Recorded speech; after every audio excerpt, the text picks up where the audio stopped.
All right. Hello, guys. Welcome back to another video. My name is David. I'm back in my pod at the Media Lab here at MIT. And for today's video, I wanted to title this Books, Stoicism, and the Art of Being Present.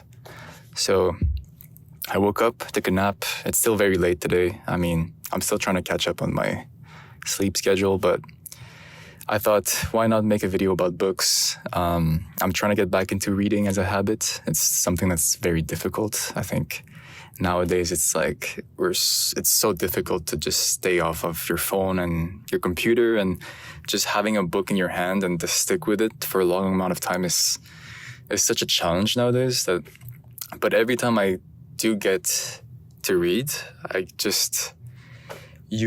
it kind of grounds you, it kind of like brings you down in a good way and gets you thinking, gets you reflecting. It gets you to plan about things, to see things that you would not have seen before, especially if you're reading stuff that, around philosophy or psychology, stuff that are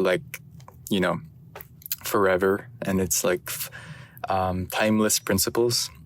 I think, at least for me, reading those kinds of books, you can always do it, and it's always nice to do it. It's like meditating. There's never a bad way of meditating. You never get something bad out of it after doing it. It's always, for me at least, it's always like a net positive. But Stoicism is the reason why I wanted to talk about this, is because I've been going back and reading Meditations by Marcus Aurelius. This is actually my brother's version. It's like a very fancy little booklet.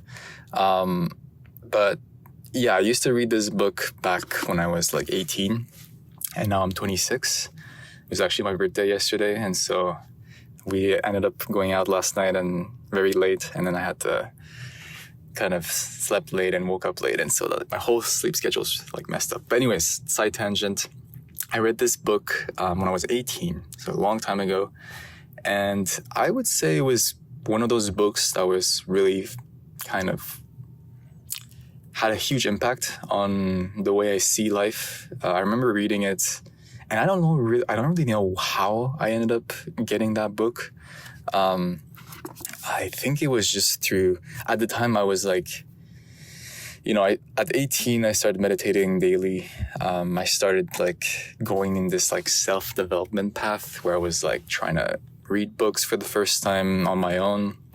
I was trying to work out more consistently, meditating, being a good person, working on my social dynamic skills and how to socialize normally and that kind of stuff.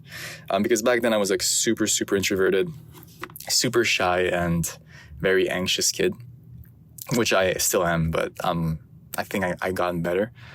But Meditations was one of those books where I remember reading, and then the first time I remember reading the book, I was kind of confused. A lot of the words were it was I think my first kind of philosophy book that I tried tackling on my own. And yeah, I was just really confused, because I think in the beginning it was just kind of explaining the principles of Stoicism and the history of it, and the words being used were so complex to me that I remember rereading the same pages over and over and over, and just to understand half of what they were saying. But yeah, I think a big part of Stoicism is, and what Meditations really tries to explain. There's a lot of different principles, but one of them is this idea of logic, this kind of really rudimentary logic, and thinking or looking at things through for what they are in a non-judgmental way. And it talks about virtue, morality, what it is to be a good person, how to live a good life. A lot of those early Greek, Roman philosophy books and teachings revolved around that. But what's really interesting with this book in particular is that the fact that this was not meant to be a book. This was actually Marcus Aurelius's kind of personal notes, like his diary notes. And he was a Roman emperor. He was also just a really deep thinker as well. So he had this kind of like warrior mentality, or like this emperor kind of strategist mentality, but also this very deep poet and writer and philosopher. So it's a very good balance. And it was just a bunch of notes that he just wrote for himself, like almost like reminders for himself. And I took a lot of inspiration of this work that inspired me to do these videos and to post those, to create David's journal. It was a big inspiration of mine to be like, hey, what? That's so interesting to like have, mementos for yourself or reminders for yourself that you just, in the moment, you just put it out there. And then, maybe one day people will read it or listen to it and it might help people. Because for me, this was really helpful. And a lot of the things that, like you read those kind of like texts like this, and I think philosophy in general is, a lot of people have, they think of it as like, oh, it's a waste of time. Why would you do this? Like just live in the real world, just live your life, and you don't need a book to tell you what to do. And I would really disagree, because I think it's not trying to teach you things you don't know. I think philosophy books like this, they're just trying to show you things you already know, but to remind them to you and to show them to you in a different way, or to make connections about things you did not really think about before. And I think that in itself is just a good thing to do. It's just a healthy habit. It's good to take a step back once in a while, or after a long day, you kind of look back at it, or you at least listen to what others had, others' experiences, and then make maybe connections with your own life. And the crazy thing with this book is that a lot of stuff that was written back in the days are still relevant to today. And which just kind of teaches you that being a human is, it's an experience that is not novel. A lot of the same issues, the same doubts, the same ambitions, the same, human relationships, jealousy, power, pride, all of these emotions and complex human emotions, like there's things, they're all experiences that have been experienced by people before you and by great people. Like Marcus was probably one of the greats back in the Roman times, and it's easy to just think that like, oh, that was back before, now we have modern technology, we're living like in the future, like things are different now. But I think, a lot of things are still the same. We still have the same genetic code. We still have the same, human physiology. Our brains did not change that much. We just have fancier tools and better technology around us. So anyways, that's why I think reading philosophy books and specifically are very beneficial. Now, I titled this video Books, Stoicism, and the Art of Being Present. So books in general. I think I've gotten a lot of, comments on, making video on books, or like, what's your experience? Like, how do you read books? Like, what did you read? Like, what do you usually consume? And for me, I mean, that's something I want to dive into, is like I mentioned in the beginning of this video, I think nowadays it's very, very difficult to read books unless you're like at school and then your professor kind of tells you to read this book. Then chances are that you're going to like go to the library or go to a bookstore and pick up a book and actually finish it is very, very small. Just because you have so many better options. You have social media, you have films, movies, shows, which are just better at getting your attention in terms of media. But I think it's very different. With books, you have to think it through. There's a slowness, there's a pace to it where you have to kind of you kind of have to make meaning sometimes out of like the sentences and the words. It's not explicit. Sometimes you have to read between the lines. And because of the format of how, how long it usually takes to finish a book, like something like this, it kind of forces you to put it down, go back to it, and then like kind of live life with the book.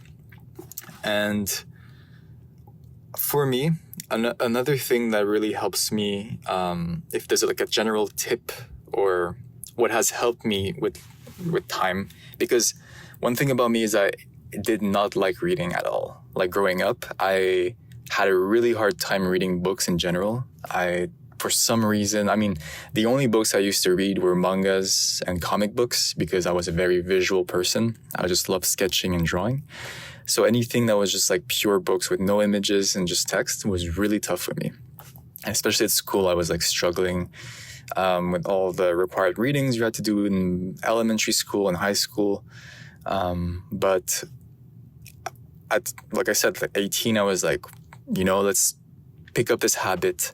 Let's get some books and like just keep. And then one thing is that whenever you read a certain type of book, like a certain field, they all use like a very specific type of language. So, and I think for those of you who are, doing PhDs or doing research, you'll agree with me that like when you're reading papers, let's say you're reading papers in the field of cognitive science. Cognitive science uses very specific terms and like it's building up on top of existing knowledge. And so they have very specific terms in the way of formulating thoughts or ideas or theories. And they're referencing a lot of like existing literature. And so it's almost like assumed that if you read this kind of stuff, you already know the fundamentals. And so they kind of skip over or they just take it for granted that you know it. And so you as a beginner, if you're reading that kind of stuff, it's very easy to get lost and to especially like some types of words you're just like, oh, I've never seen this before. And so in the beginning, it takes a lot of, at least there's like a learning curve where you have to search up a lot of the words just to understand, the basic stuff they're trying to say. And that's the same thing if you go to another discipline. If you start reading books on finance or microeconomics, like they use terms that if you've never studied this or if no one has ever taught you this, you're going to be lost in the beginning and be like, whoa, like what does this mean? What does this mean? You'll feel like an idiot. But nowadays you can ask ChatGPT, you can ask AI, you can Google. Google uses AI now, so you can just Google everything and kind of teach yourself all these terms and just to catch up. But that's the biggest thing I think when you're reading books, is that at some point it's okay to choose like one kind of category of books. Like if you go to the aisles in a bookstore, and I recommend you go to a physical bookstore. Like I tend to just get books online for free, and it's not the best. I know I should be supporting the artists and whatever, but sometimes I'm just so impatient and I have my iPad, I just connect it and then I just read something like fast. But in the beginning, I think it's good to go through the aisles and like actually think about what you are interested in. So if it's in psychology, go into the psychology section. If it's in business, there's nothing wrong. You go to the business section. If it's in science, you go to the science section. And then they all have, books that are curated in that section. And then you will get, if you start reading those kinds of books, and then maybe you give yourself like a weekly challenge. I used to do that. I used to tell myself, okay, I'm going to buy this book, I'm going to finish it at the end of the week, and then next week I'll go back and do the same thing. It just like motivates you. It's like a kind of like little game where you read books, to force you to read books. But then you realize at some point that like, this is not maybe the best way. Maybe you want to, because another thing is that nowadays I don't really need or feel the need to end or finish a book to the end, like page to cover.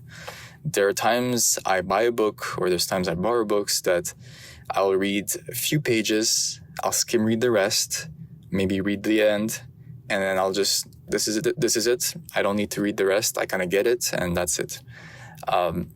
And then there are some books that I just like religiously, like I need to read everything thoroughly end to end, because I just know that like there's a lot of stuff in there that's like relevant for me right now, and I just want to read it. So it really depends on a bunch of factors. It depends on like why you're reading this book. Is it just because you're curious? Sometimes the author uses a language or writes in a way that like doesn't feel natural to you, or you don't enjoy and you find a bit boring. Just skip it or just leave it aside. Move on to another one. I'm a big believer in having many books on your table, on your shelf, or next to your bed. And then like at night, let's say before bed, you just flip through maybe a couple books, like 3 or 4 even, and you just read a few pages out of them, and you will make connections between them, especially if they're very different. It will just reinforce your learning, because you're reading things that are very drastically different, but then you end up kind of combining them together, and you'd be surprised at how many similarities and connections you can make when you do that. But I think that's like maybe a more advanced level. At least in the beginning, if you don't really read as much, I think just sticking to one book, doing like a book a week kind of challenge is good. It's healthy, I think. And nothing wrong with skim reading. I think it's a skill to be able to kind of read, like know when you want to read something, because you have like so much brain power and energy and focus that like if you put all your focus in every single page, your brain doesn't really know what to emphasize or what to prioritize. And I think it comes with time. As the more you read, the more you will know intuitively what to focus on, because it depends also like why you are reading. Like, is it because you're trying to build a business? Is it because it'll help you on your project? Is it because you just want to kind of learn about a specific topic or about a specific ideology or philosophy, or especially if you're reading like someone who is well known and is like a popular public figure, maybe you just want to understand that person's perspective on a subject, you know?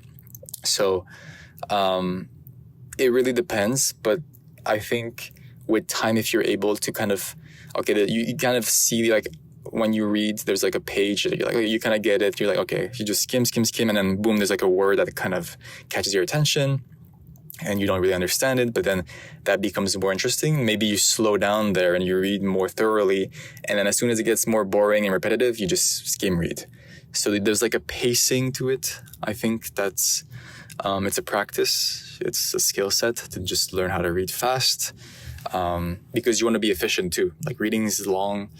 We're all busy people. We have jobs. We have bills to pay and stuff to do, you know? So you don't want to just spend your days just reading all day. You want to read efficiently, get the information you want to get, and enjoy it. You don't want to rush it, obviously. Like you give yourself some time and, don't rush it. But then you also want to really understand what you're reading so that you can attempt to apply it somehow in your life. And that, people tell that all the time, like, you have to apply the theory and you have to apply what you read. And yeah, to some extent, you kind of want to do that, but I think it comes naturally. I don't think you need to worry about that. I think because I've heard that advice like many times before when I was young, reading a bunch of books and being like, okay, how can I apply it? What's the strategy? What should I do? And it's very forced if you just try to apply everything. It makes you sound like one of those people who are just like, they brag about reading because you kind of you bring it up. I think if you're reading like this, like kind of consistently, and you just have that good habit of like picking up fresh books and just constantly being curious and, trying different disciplines. And like right now I'm really interested in finance and microeconomics because architecture school and design school does not teach that stuff at all.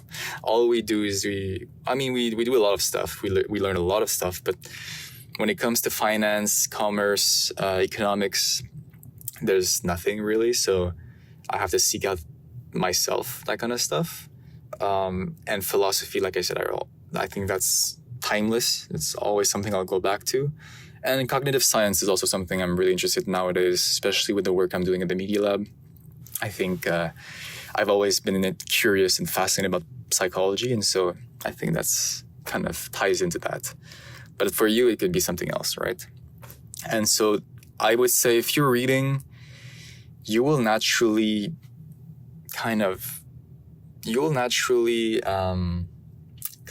put those teachings into practice. Whatever you read, it will kind of come off with, for example, if you meet someone who reads or who knows a bit of what you've been reading, you can have conversations with them that will, and again, like kind of increase or build up that kind of body of knowledge that you're trying to acquire. And so, yeah, I don't think you have to worry about it. I think just the passive act of reading and consuming shapes your mind, shapes your actions subconsciously. It's just you're consuming. It's like eating food.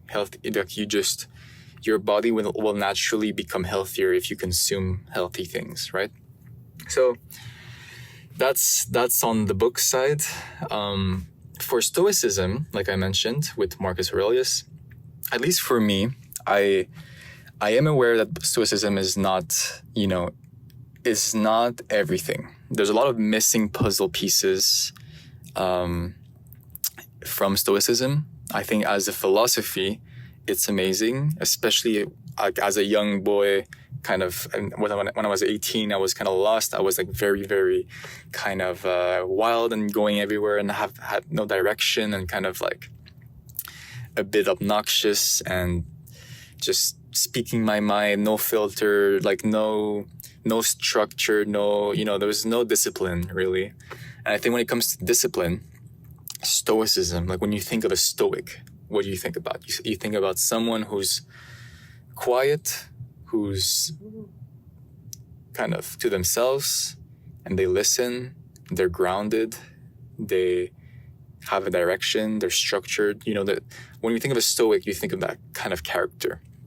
And so I think in terms of character, early on, I don't know if it's for men only, but at least for men in particular, like you have this idea of like, you have to be a provider, you have to be grounded, you have to kind of act in good faith. I mean, I think it's generalized for anyone, but at least like for me,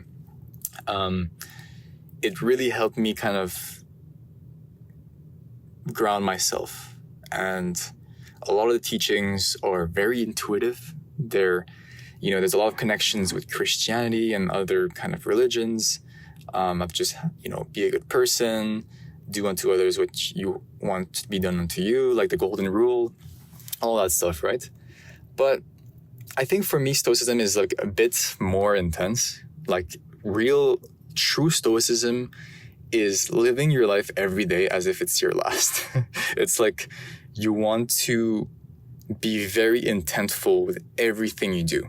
I think that's the biggest teaching of a book like Meditations or Seneca and all these other philosophers, is that you want to live with this sense of urgency and with a mission, but not in a way where you're stressed and you're kind of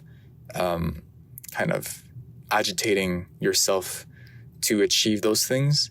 It's very paradoxical, but it's like an urgency, but then you have to do it in a very slow and controlled manner. And I really resonated with that because it's also kind of working with the fact that there's a lot of chaos in the world. There's a lot of, disorder, mayhem, there's this lack of, of structure and civility sometimes. And so Stoicism is trying to kind of teach you that, like, okay, you as an individual, you have this, you have the power, you have the will to control yourself and to honestly, like, really do whatever you want to do and follow your moral compass. And then in the book Meditations, there's a few lines that kind of explains what it means to find your moral compass. And so it teaches you like, okay, you need to listen to people, you need to read a ton, you need to consume and be curious and never judge others, because you might learn from them. They might become your mentors, but you also have to make your own judgment. And at some point it has to be, you want to listen to everyone, but then again, you want to also like kind of formulate and form your own opinion and your own judgment, and that will form your character. Because, you know, it becomes very subjective. What makes something like moral? What makes something not moral? What do you believe in? Your values. But everything revolves around your values and what you believe in. And then if you can like keep that strongly within yourself and live your life following those rules, and you do things in good faith with good intent, then at least you're on a path of, you know, being a good person. And another thing, like I mentioned, is that this sense of urgency. In meditations, or in stoicism, they try to remind you that life is finite, that you can die anytime. There's illness, there's accidents that happen, and that life is a blessing. And so it can sound a bit kind of crazy and a bit kind of like just a bit intense or, you know, it's a bit doom gloomy to just think about death every day or to be reminded about it. But I think the realism of stoicism I really appreciate, because I identify as someone who's an optimist, but also a very hard realist.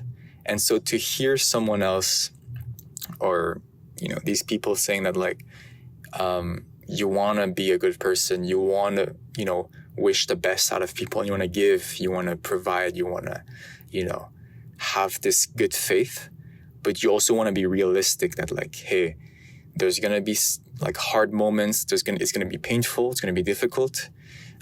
It also teaches you how to deal with other people, things you can control, things you cannot control, especially like negative energy. If you're meeting people in your day that are just like bashing you, or they're just spreading hate, and that affects you, it kind of teaches you how to handle those situations and to change your perspective of like, hey, this is them projecting their own insecurities, their own negative energy onto you. But you as a person, if you have strong faith and strong values and you're like this rock, you should be unshakable. You should just be able to reflect back what they say and even maybe reflect it in a positive light. But it's trying to show you all these edge case scenarios of, you know, things that are not ideal, that, you know, we live in an imperfect world. There's a lot of hatred, there's a lot of pain. I talked about this in my other video, like, but it's trying to just tell you things the way they are. And so I think, you know, at least if you're in a rough patch, like I think a lot of us go through life, and there's like ups and downs, and especially if you're in a down and you have all these bad habits, you're not disciplined. I mean, a lot of if you're like you're spending a lot of money, maybe you're not being frugal, you're going out, you're doing drugs, you're partying, you're maybe not, you don't really know what you want to do in your life. At least for me, when I was in that phase, stoicism for me was like my rock. It was kind of like it all comes down to discipline. It all comes down, it's like a very military approach of just being like, hey, David, it's on you. It's all your decisions, your responsibility. Just lock in and just do what you have to do to be disciplined to get where you want to go. That for me is what stoicism is. I think at some point you want to go beyond that, and you realize that there's other things in life, appreciating art, appreciating beauty, relationships, that stuff you have to seek in other kind of philosophies and other things. But at least for the discipline, the grunt work, and just like the kind of just locking in kind of mentality and being self-disciplined, and it's also like about managing yourself. It's just pure control of your internal state, that I think it's a lifelong journey. you should always go back to stoicism as like a reminder to just focus on those kind of principles. And so that's on the stoicism side. And so lastly, the art of being present. And I don't know if stoicism really talks about that. But at least in when I was, again, like if I look back at when I was 18, I was also interested in Buddhist teachings, like Zen Buddhism and that kind of stuff. That got me into meditating and like all that kind of stuff. And the present moment is, I think, probably like the trickiest thing. There are moments in my life where I feel very present. There are moments where I don't really need to think about it. I don't need to worry about it. I'm just happy. I'm just content. I'm at peace. I'm appreciating things around me, relationships, conversations, shared moments. In those kinds of situations, you feel very present. You also feel very present in negative moments because that's all you can feel. You feel maybe a lot of anxiety or stress, and that's all you can think about. It's like you have this problem right in front of your face, and it's like all you can look at is this thing, right? But I think the present is always a dynamic of past, present, and future. At least for me, I've always seen it that way. It's like a lot of times, especially if you're thinking of like repeating thoughts, a lot of times when you're thinking about something, chances are they're not about the present moment. They're about something that's going to happen in the future, or it's things that happened in the past. Sometimes you're like kind of reminiscing the past, like nostalgia, which is, I think, a positive thing. It's a good thing. Sometimes it's a negative thing. You're regretting, or you're looking back and you're kind of like in this negative spiral where you're like, oh, I should have done this, I should have done that, or you're cringing, or you're kind of like, or your identity is tied to something that happened in the past. For me, at least, I know I have some friends who have a bigger time or more trouble detaching themselves from the past. For some reason, for me, I've always had an easy time moving on from the past.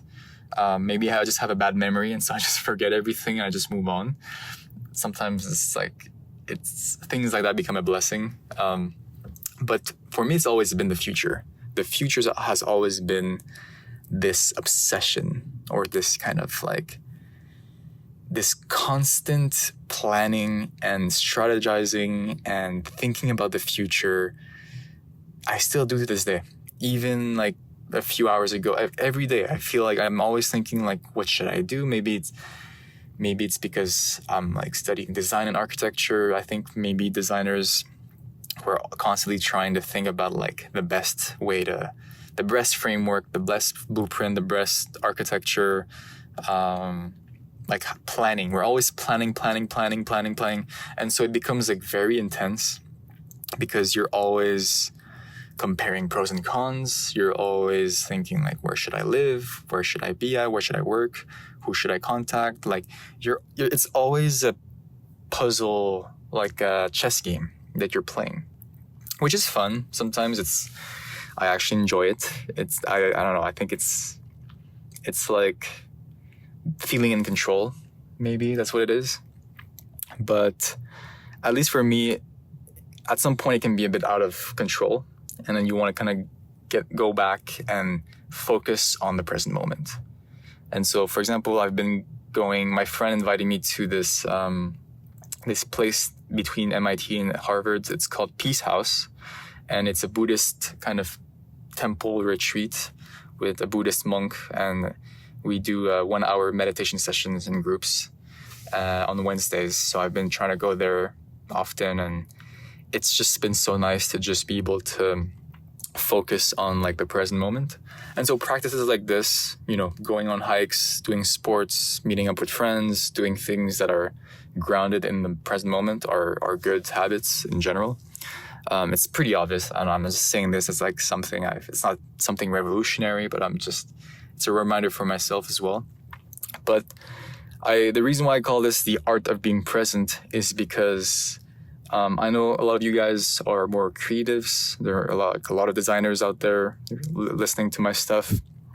And I think, at least for us, I think it's harder to be present sometimes because we're constantly thinking or working of projects. Like, I know designers, like, we always have things where we're like immersed in our work. We're immersed in our projects. We have many projects at the same time, usually. And we're thinking in like a lot of different time frames. And, a lot of us are artists. A lot of us are like passionate people who we put our heart and soul into our work. And so it's easy to get lost. And it's easy to kind of get lost in those projects that you forget to like take a step back and to focus on yourself and your own life, your own health, your own present moment. And I think that's very important to do that, because you also want to know, or you want to kind of understand why you're doing these kinds of stuff in the first place. For example, in my case, I was fortunate enough to be working on like 2 amazing projects this summer. I think I talked about it a lot, but I was working at the Media Lab and the Sensible City Lab, so 2 dream labs of mine when I was a kid, and the 2 projects ended up being very, very successful. We had positive feedback. And I was involved in like leading the design of it. And so I had a lot of responsibility on my shoulder, and I was just obsessed. Like, I think the past 3 months just went out like this, because like I was just focused on reading, consuming, producing, and just like grinding it like day in, day out. I would sometimes skip meals. I would skip sleep just because I was like, like that feeling when you're kind of in a trance and you're kind of like in the flow state and everything's lining up and you don't want to lose that momentum. And so you're just so immersed in it, and you're always thinking, because at least for me, the way I see design is like, the thing you have, or this vision you have, has not been invented yet or created yet. And so you are trying to make it a reality because others do not see it. It's your job, it's your kind of role to show what you or what you see in a way that's understandable and digestible, but it might make sense in your head, but it doesn't make sense to others. So you have to put in the work. It's very labor intensive. There's a lot of doubts because you also want to convince yourself that it works. And so it's like you're trying to just make it work in general. And it's very difficult. If things are not in the world yet, there's a reason for that. It's because, maybe it's not the right time. Maybe it's like it's too niche, or maybe it's like there's work to be done in order to dig that up into reality.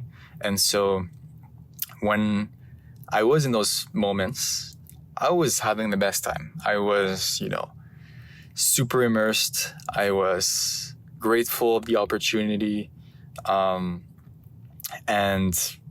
good thing, like, luckily enough, people enjoyed the clients or the teams I was working with. Like, they all appreciate the work. And now we're in a stage where like I get to develop it more in the next few months until the end of the year, and then maybe next year, and then we'll see where it goes from there.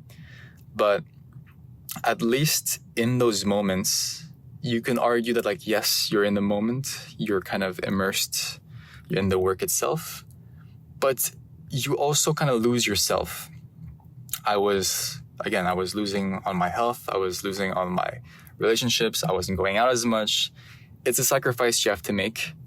And now that wave is over, you kind of have to, I think we can all kind of, I think all designers or creatives can kind of connect with this feeling of like when you're in this high, in this like moment of like everything's crazy and going well, and you're working and then you submit something, and then you submit it, and that wave is done, and then now you have to go back to reality, and you're like, whoa, like things are so peaceful and quiet now.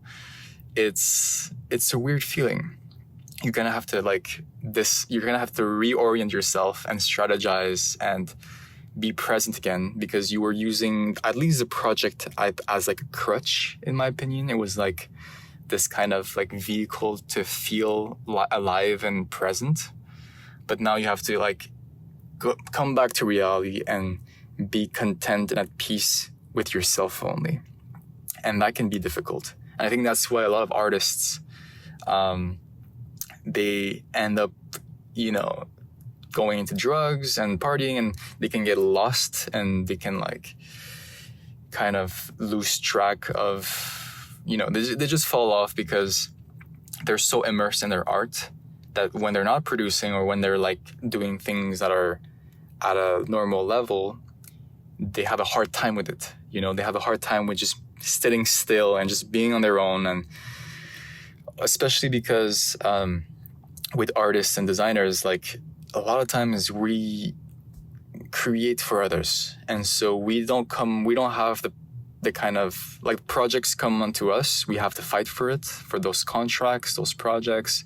It's like, we have to collaborate. We can't work on our own, right? So it comes in waves and ups and downs, and especially with recession, sometimes, like I know a lot of designers, architects, like right now it's a hard time because, in moments of recession, there's a lot less projects for all of us. So in moments like this, you have to just learn how to be okay in the present. And I think that's why I wanted to talk about stoicism and just meditation, and being okay with just like the discipline of just being at peace with yourself. I think is such a difficult thing. Especially nowadays, because now what do you do when you're bored? You scroll online, you find things to numb your brain with, you distract yourself with things that you don't really care about, but you're just distracting yourself because you don't feel like being on your own in silence is fun, or you don't think you have a hard time with it.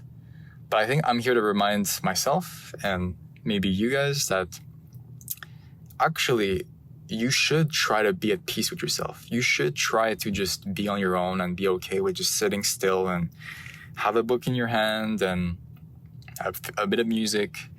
Things that require just you and your brain to just make meaning out of things. I think if you're constantly watching videos or consuming media, and I think that just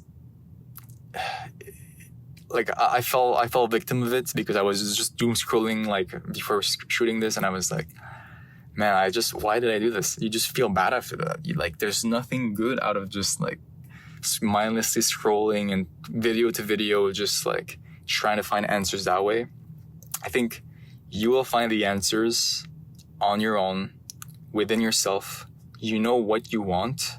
You like deep down, you know what you should be doing, and you know what you want to do, and what you don't like, what you like, and what you believe in, your values. Like, think back about your childhood. What made you happy? What were you doing?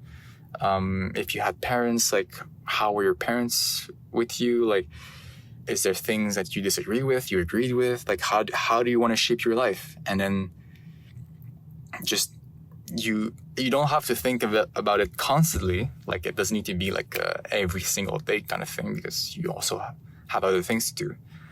But at least having that peace of mind, once you know and once it's settled, and then you can just like revisit it when you want.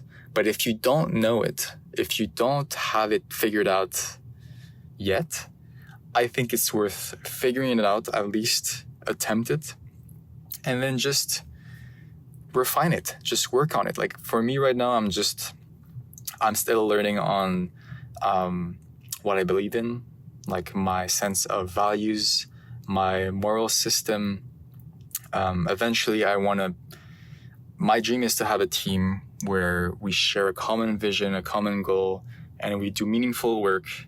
And I want to be an example of a good leader, and I can bring up people together and we can work together on something that we believe in. But in order to get there, I need to figure out what it is I believe in, what it is that I want out of life, and what it is I can bring to life as well and to society, and the values, the ethics, all that kind of stuff. It's things you have to go through life, through experiences, in order to actually know what you like those things. You can't just theorize it in your head. You can in the beginning, but then you have to field test it, pressure test it, and then come back, refine it, and then adjust it and apply it. And then you just repeat that cycle. So yeah, big tangent, big explanation. I don't know if it made a lot of sense. I tend to ramble on in this kind of stuff, but yeah. So the art of being present. It's so difficult. It's easy to get lost in the future. It's easy to get lost in the past. Things we wish we could have done better, or things we constantly want. Like, I always want this, I want this, I want this. Like, you're always seeking. It's like you're always chasing that carrot, you know? It's not good. It's not good. You want to like just chill out and just enjoy your cup of tea, enjoy your coffee in the morning, talk to a friend, do meaningful work, and just stay curious and try to be a good person. I feel like I'm being so preachy with these kinds of videos. But yeah, that's what I was thinking about today. And it's getting late now again. I need to get to bed. I need to go home first and go to bed. But let me know what you thought about this video. If there's things you agreed with, let me know. If there's things you did not agree with, please let me know as well. Would love to hear your thoughts on this. And expect more videos. Again, I found this beautiful pod at the Media Lab. It's cozy, it's quiet. There's no one around, and so I think it's perfect for me to just like rant and share thoughts and learnings and teachings and that kind of stuff. So yeah, that's for me. I hope you have a wonderful day. Take care, and I'll see you in the next video. Peace.